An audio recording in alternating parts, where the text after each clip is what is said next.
Hi there, this is Vladimir. Today is the 38th day of my commitment. I'm talking to the camera 15 minutes every day, practicing my English, working on my pronunciation, working on my grammar, developing my ability to speak clearly and express my thoughts without fillers, and making pauses, silent pauses when necessary. So just practicing public speaking. Now, I'd like to start from citing a definition which I learned yesterday, and then I'm going to talk about my daily routine. Yesterday I learned the definition of status.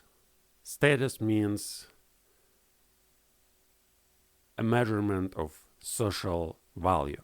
Status is based in beliefs of members of a society about who holds comparatively more or less social value.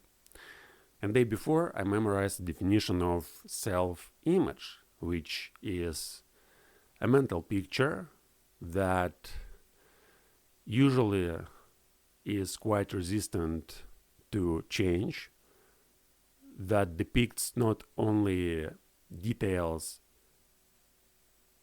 available to objective investigations by others, height, weight, hair color, etc., but also items that have been learned by persons about themselves, either through personal experience or by internalizing the judgments of others. So now I know two definitions. Tomorrow I'm going to learn the third one. And this is the part of my daily routine. I dedicate 10 minutes every day to memorize one definition and repeat those which I memorized before. Every week I want to learn 5 definitions. Then I'm going to use them at my speaking club. When we have a conversation, I'm going to share these definitions with members of the club, and then I'm going to start a new sequence of definitions. So every week I'm supposed to learn 5 definitions. At the end of each week I'm going to repeat all of those which I learned before, just once a week. And at the end of the month I also want to repeat all definitions which I learned before. Like it's not clear.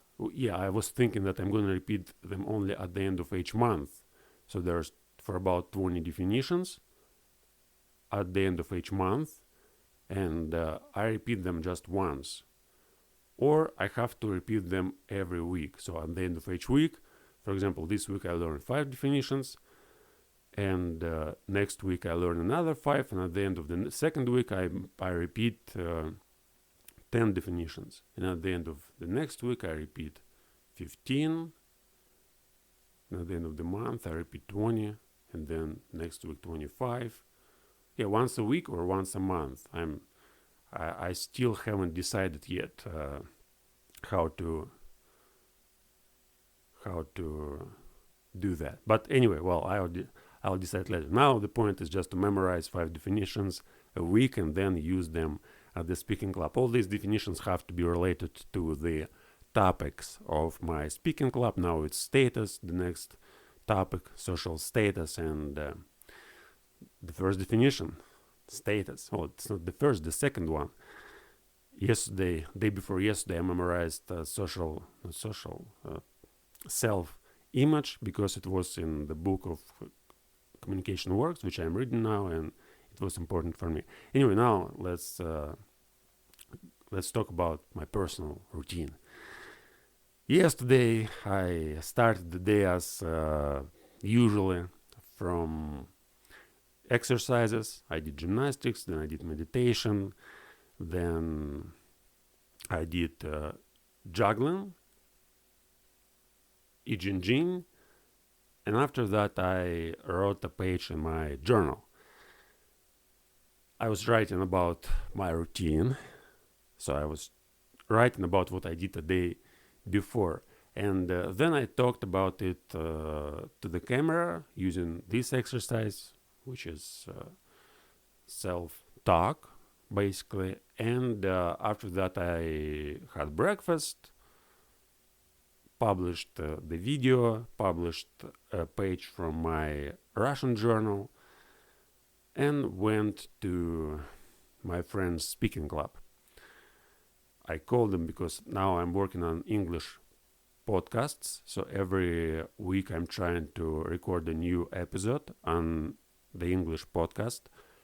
And first 3 episodes I recorded at my friend's office, but then he said that he doesn't have time to do all this, and I had to find a new place. So, and I called my another friend, and we agreed to make podcasts once a week, and that's amazing. I'm pretty happy about this because I have many people who are ready to be on the podcast, but the problem is only where to do these podcasts. And now this problem is solved, and I'm pretty happy about that. Then I came home. We had a long walk. We was walking for a couple of hours, and first there was a speaking club. We discussed some stuff related to the rules. The topic was rules. And after that, we had a walk and talked about all sorts of things related to English, related to work, related to studying. I actually started recently doing communication analysis, which is like writing down all communications which I have. But usually I write down not what I say during these conversations, communications, but what other people say. So when I came home, I just was thinking for half an hour, and by thinking, I mean not just thinking, but writing down everything what has been said during this conversation. And it's a very exciting exercise. So I was able to get through the whole conversation, and it's 2 hours. I mean, for 2 hours we were talking, and basically I was talking like 80% of time, but still I was able to remember like all these points and put them on the paper. So it was kind of fascinating. I came home, wrote it, and then I accomplished this exercise, which is like memorizing a definition. And I didn't want to study yesterday anything because I had kind of have problems for last few days. I have problems with my sleep. It's very hard for me to fall asleep. I'm thinking a lot, and I really enjoy to think about. It's not just thinking like when I worry about something. It's like productive thinking. I think, wow, there are so many ideas, and it's so fascinating to develop them. And I have to sleep. Damn, I don't want to sleep. I want to think about all these ideas. Well, it's counterintuitive. From one side, I tell myself like I must sleep. It's important. If I don't sleep, I won't be able to develop any of these ideas, and I'll have time tomorrow.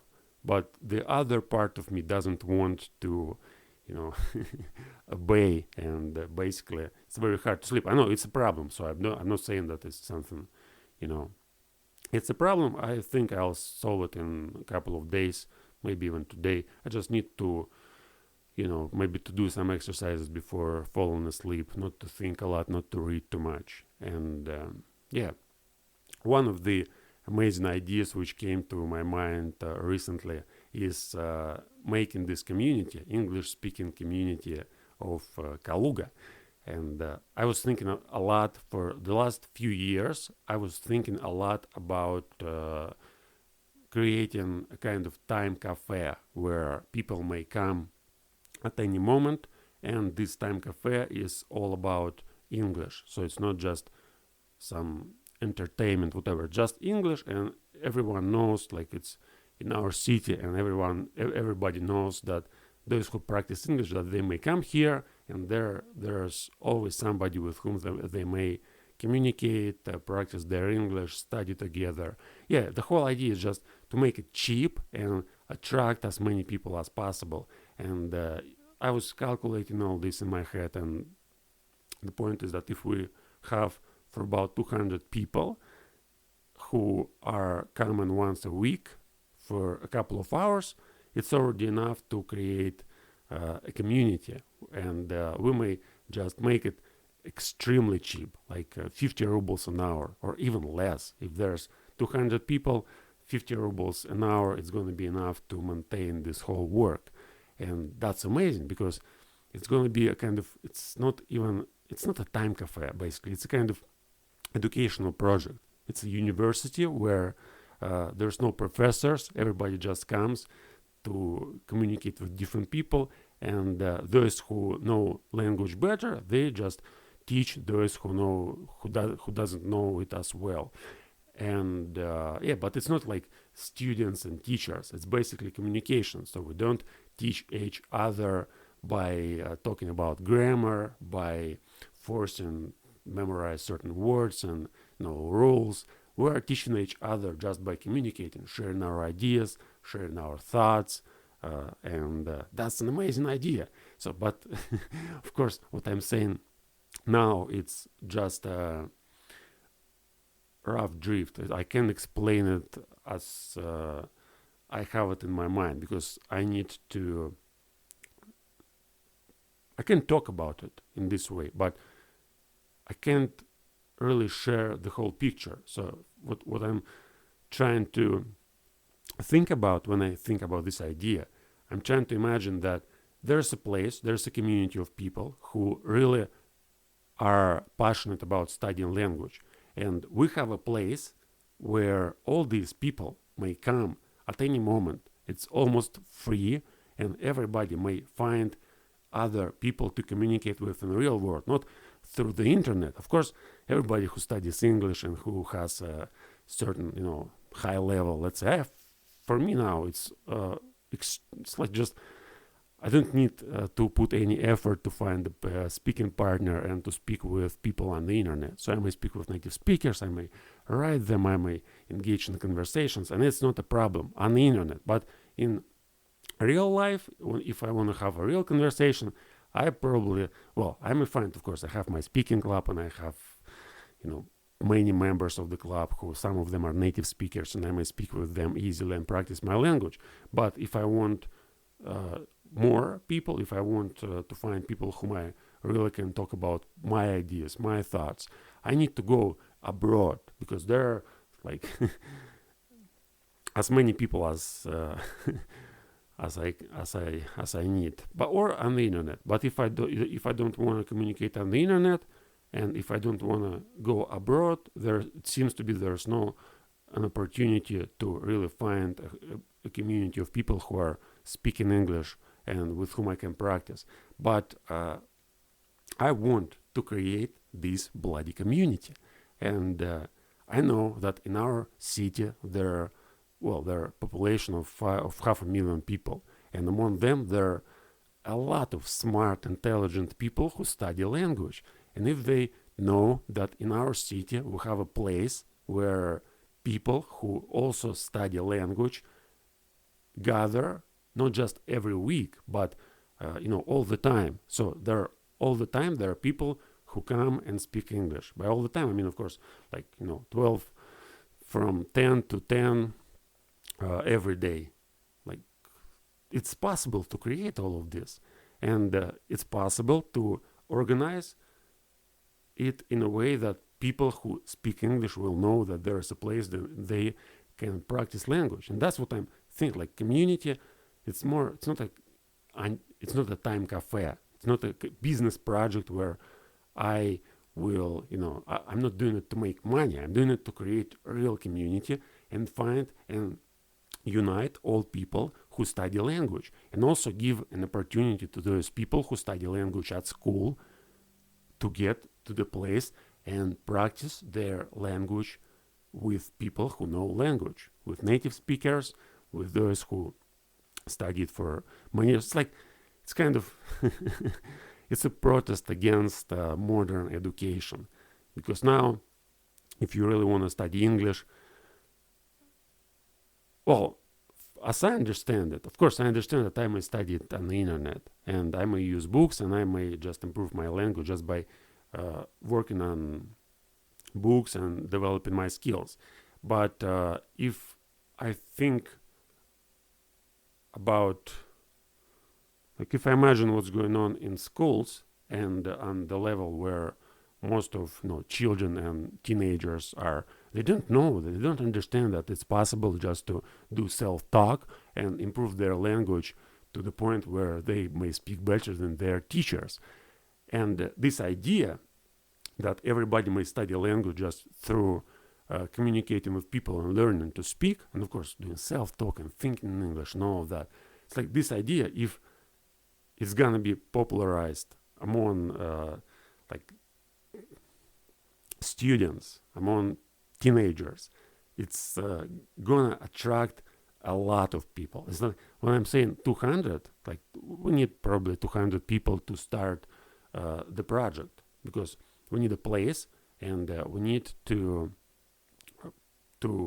pay for rent and for all sorts of organizing stuff. But 200 people, just the beginning. But in reality, like we may organize 1,000 people. It's not. And then when there's 1,000 people who study language, it's gonna be like almost free. It's not like 200 people. It's like 50 rubles. Well, I was calculating it. It's like 50 rubles an hour. But if there's 1,000 people, it's just 10 rubles an hour. It's like nothing, and everybody may join. And eventually, we're gonna make it free, like education. So, like, find some sponsors. Okay, now I don't have time. I need to finish. Bye bye. See you next time.